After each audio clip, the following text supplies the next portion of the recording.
The night it happened, Michael Walker remembered thinking how ordinary everything felt.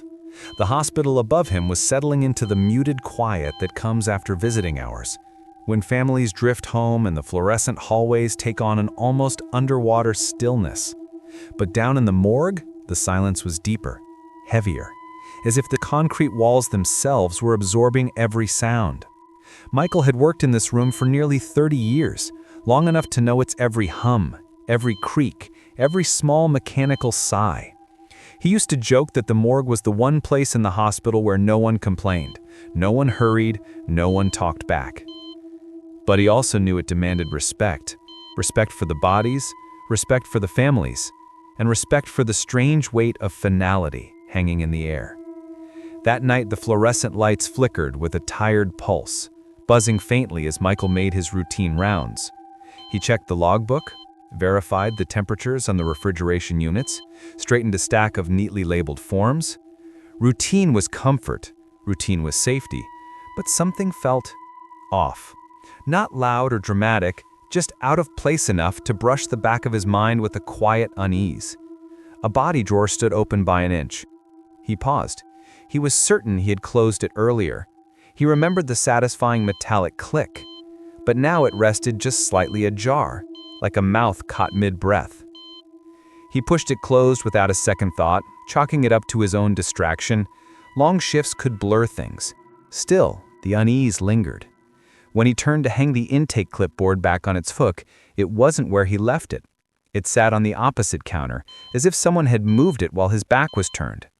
Again he reasoned with himself. He must have set it down absent-mindedly. Morgue work required confidence, not imagination. Even so, the skin on his arms prickled as he walked toward the central table. He paused when he saw it, the slightest rise beneath a white sheet on one of the gurneys. A shape. Subtle. Too subtle to be movement, he told himself. Maybe the sheet had slipped earlier. Maybe his eyes were catching shadows. But he knew what the table had looked like just minutes ago.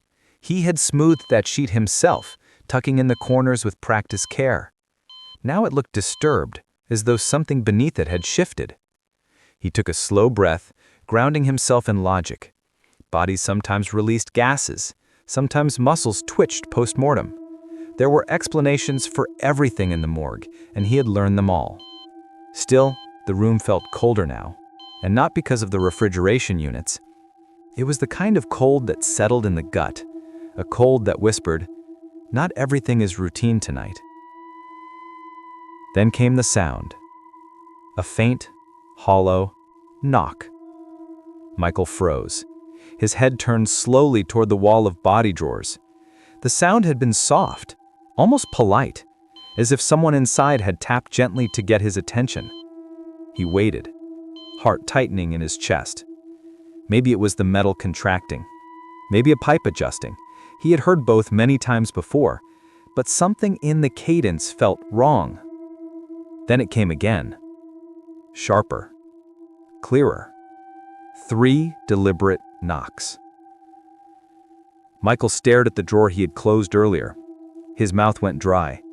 He felt every heartbeat, each one loud in the silence. His rational mind scrambled for explanations, but instinct whispered a single chilling truth. That sound had come from inside. And then, everything went silent again. Silent enough that he could hear his own breath as he stepped closer, knowing this night would follow him for the rest of his life. Before that night in the morgue, before the knocking that would echo through Michael's memory, there was a man named Jacob Allen, someone who laughed loudly, loved deeply, and never imagined his life would end so abruptly. To understand the weight of what happened later, we have to step back into the world Jacob had been part of just hours before, when he was still flatline on the cardiac monitor. They shocked him once, twice, 3 times. They pushed epinephrine. They checked for pulse. They found none. 27 minutes after he collapsed, Jacob Allen was pronounced dead. Emily's world shattered in a way words can never fully explain. She described sitting in the plastic ER chair, her fingers numb, listening to the doctor's apology as if through a thick window. Jacob's wedding band was slipped off his finger and placed carefully into a small envelope labeled with his name. A nurse, her voice gentle and impossibly soft, asked if Emily wanted a moment alone before they moved him to the morgue. She nodded, though she could barely stand. In that room, Emily held Jacob's hand, still warm from the futile efforts to save him. She whispered things she would never repeat, private words meant for a husband who could no longer answer. When she finally stepped away, the nurse drew the curtain closed with a decisiveness that felt like a final breath. Jacob was transported downstairs shortly after, his body tagged and logged with the same care given to every patient who passed through those doors. And as he was wheeled toward the morgue, no one could have imagined that his story was not finished, not yet. For Michael Walker, the morgue was a place of order. Even in death there was structure, a methodical rhythm that governed everything he did. When Jacob Allen's body arrived, Michael followed the same meticulous steps he had performed thousands of times before. He checked the ID band on Jacob's wrist, cross-verified it with the hospital paperwork, and attached a secondary toe tag. Standard protocol to prevent even the slightest possibility of misidentification. Each movement was deliberate, the product of decades spent ensuring dignity through precision. He recorded the time of arrival in the intake log, his handwriting neat and steady, then inspected the refrigeration unit to confirm it was holding temperature correctly. Everything looked normal. Everything felt routine. Jacob was placed into drawer 6, a location chosen simply because it was the next available space. Michael closed the metal door, heard the familiar latch click into place, and exhaled a quiet breath. Another intake complete. But as the night stretched on, something subtle began to tug at the edge of his awareness. It started with the temperature reading. Bodies typically cool at a predictable rate, especially once refrigerated. Yet when Michael checked the log an hour later, Jacob's temperature had not dropped as expected. It wasn't alarming, just unusual. A slight deviation, nothing more. Still, Michael found himself lingering on the number longer than he intended. Then came the rigidity. Rigor mortis follows a fairly known timeline, influenced by factors like ambient temperature, cause of death, and muscle mass. But Jacob's limbs felt slightly stiffer than they should have so soon after being brought in. Again, not impossible, not even rare, but odd enough that Michael paused, frowning as he gently lowered the arm he lifted for assessment. He made a quick note in the log, more out of habit than concern. He told himself not to overthink it. The morgue had its share of peculiarities, tiny quirks of biology that could look startling but were perfectly normal to trained eyes. Bodies could twitch, gas could shift, tissues could contract. These were facts he had explained to countless new technicians who entered the morgue expecting horror and found only science. Yet as he finished up for the night, the atmosphere seemed different somehow. Thicker, heavier, as if the room were holding its breath. Out of the corner of his eye, he noticed something move. Just a fraction, a small sway. One of the toe tags hanging from a gurney danced slightly, though the air was completely still. He stepped closer, inspecting for drafts. There were none. Then he saw it. The training fought against his instinctive dread. Could Jacob still be alive? Could the emergency room have overlooked some faint sign of life? Lazarus syndrome flashed through his mind, the extremely rare phenomenon where patients show delayed return of circulation after failed resuscitation. He'd read about it, heard doctors discuss it, even seen a case once early in his career. The body had twitched, gasped faintly, as the heart spontaneously restarted minutes after the team had called time of death. It had been shocking, but medically possible. But Lazarus syndrome happened shortly after resuscitation, not hours later, deep in the stillness of the morgue. He leaned closer, listening. The cold from the drawer seeped into his skin. And then the sheet inside shifted. Michael jerked back, heart leaping into his throat.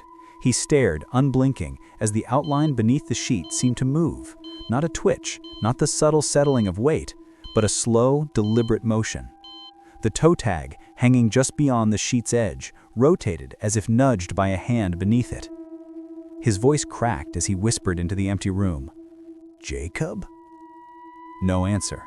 Only silence pressing in on him, thick and suffocating. His mind scrambled for logic. Gas buildup could cause movement. Muscles could contract. But nothing he knew, nothing he had ever seen, could explain the raw intentionality of what he had just witnessed. Hands trembling, Michael reached for the drawer handle. He hesitated, knowing whatever waited inside would change him, leaving a mark no training could erase. He drew in a slow breath, braced himself, and pulled the drawer open. What he found made him question everything he thought he understood about death. When the drawer slid open, the cold air spilled out like a breath from another world. Jacob lay exactly where Michael had placed him earlier, arms resting at his sides, face peaceful beneath the sheet. Nothing looked out of place. Nothing screamed for attention. Yet Michael couldn't shake the vivid memory of movement, the shift of fabric, the turn of the toe tag, the rhythmic knocks. His hands hovered above Jacob's chest, not touching, but close enough to feel the residual chill. And as he stood there, unsure whether he wanted answers or hoped for none at all, he made a decision he rarely made. He called for backup. Within minutes, 2 night shift nurses and a young resident physician entered the morgue, their footsteps echoing with a mix of curiosity and concern. Michael explained what he had heard, what he had seen, and though their expressions remained professional, he could sense their unease. Even seasoned medical staff felt a shift when confronted with something that didn't fit neatly into the world of charts, vitals, and measurable truths. The resident stepped forward with his stethoscope. He pulled back the sheet and placed the diaphragm against Jacob's chest. Everyone in the room held their breath. But after a long moment, the doctor shook his head. No heartbeat. He checked again. Carotid pulse, femoral pulse, nothing. Another nurse shined a small light into Jacob's eyes. No response, no pupil reflex. They tested for respiration. Silence, stillness. Scientifically, Jacob Allen was dead. So what had Michael experienced? To ground the moment in medical understanding, the resident began walking through possibilities. He spoke of residual electrical activity, the faint momentary sparks that can linger in nerve endings after death, sometimes causing isolated twitches. He explained postmortem muscle contractions, the involuntary tightening that can happen as tissues cool and chemical reactions shift. He mentioned gas movement, the buildup within organs that can make a body shift slightly, even appear to rise or sigh. All of it was real, all of it documented, none of it unusual. Yet none of it matched what Michael had heard. A toe tag turning, a sheet visibly lifting, rhythmic knocks. One of the nurses offered a softer explanation, a settling of weight perhaps, or the shifting of the drawer's metal track. But even she didn't sound convinced. The morgue was not known for surprises. Its mechanisms were stable, its environment controlled, its variables few. Later that week, Michael spoke with a forensic pathologist who had handled thousands of bodies. The man listened carefully, nodding with an air of cautious respect. Some cases, he admitted, defy simple categorization. Not paranormal, just rare. Mysterious in the way the human body sometimes... It wasn't fear of the supernatural. That wasn't Michael's way. What haunted him was doubt. Doubt in his perception. Doubt in his judgment. Doubt in the years of experience that had once made him so sure of himself. The more he replayed the night, the more the details tangled. Had the sheet truly moved? Had the toe tag turned? Were the knocks as clear as he remembered? Or had his mind magnified them, sculpting something out of silence? He tried to trust himself, but each time he searched for certainty, he found only shadows. His sleep suffered first. Nights became long stretches of restless turning, waking drenched in the fog of half-remembered dreams. In some, he stood alone in the morgue as every drawer began knocking in unison. In others, he opened drawer 6 only to find Jacob sitting upright, eyes open, mouth moving with words Michael could never quite hear before waking. He told no one, not because he was embarrassed, but because he feared putting the experience into words might make it more real. Yet the guilt lingered most sharply. Somewhere inside him grew a quiet, gnawing question. Had he missed something? Had Jacob shown subtle signs of life? Something the doctors, the nurses, and even he had overlooked? Even though the medical team confirmed again and again that Jacob was gone, that there had been no pulse, no respiration, no chance of survival, the question continued to echo through Michael's mind. What if the knocks hadn't been reflexes? What if the movements hadn't been random? What if Jacob had been trying, impossibly, to reach out? Seeking answers, or perhaps seeking peace, Michael attended Jacob's autopsy. He stood in the observation room, separated by glass, the sterile brightness illuminating every detail with unflinching clarity. The pathologist worked with steady hands, narrating findings as he went. Cardiac arrest, no hidden trauma, no unusual anatomical features, nothing remotely out of the ordinary. The cause of death was exactly what the emergency room had determined. Michael listened, hoping for a revelation, a clue, anything to make sense of what he had witnessed, but the autopsy yielded nothing. Not a hint of anomaly, not a whisper of the extraordinary. When it ended, the pathologist washed his hands and offered Michael a sympathetic nod, as though acknowledging the ache of questions without answers. Walking out of the room, Michael felt both relieved and hollow. The medical truth had been confirmed, but his experience remained untouched, an unresolved fracture in the narrative of an otherwise ordinary death. He longed to confide in someone, but how could he explain an encounter he himself didn't understand? How could he speak of a moment that felt both undeniably real and impossible to justify? So he carried it alone. He returned to the morgue each day, performing his duties with the same professionalism as always, but something fundamental had shifted. He felt it in the quiet moments, in the hum of the refrigeration units, in the reflection of drawer 6's steel surface. The morgue had not changed, but Michael had. And deep inside, he understood that some nights never truly end. They simply follow you, lingering in memory, waiting in the stillness between heartbeats. Years passed, but the memory of that night remained etched in Michael Walker's mind with the clarity that time could not erode. Life moved on around him. Coworkers came and went, hospital protocols evolved, the morgue underwent renovations, but drawer 6 stayed the same in his thoughts, locked in the moment when the boundary between the living and the dead had felt impossibly thin. Some memories dissolve as the seasons turn, but others anchor themselves so deeply that they become part of who you are.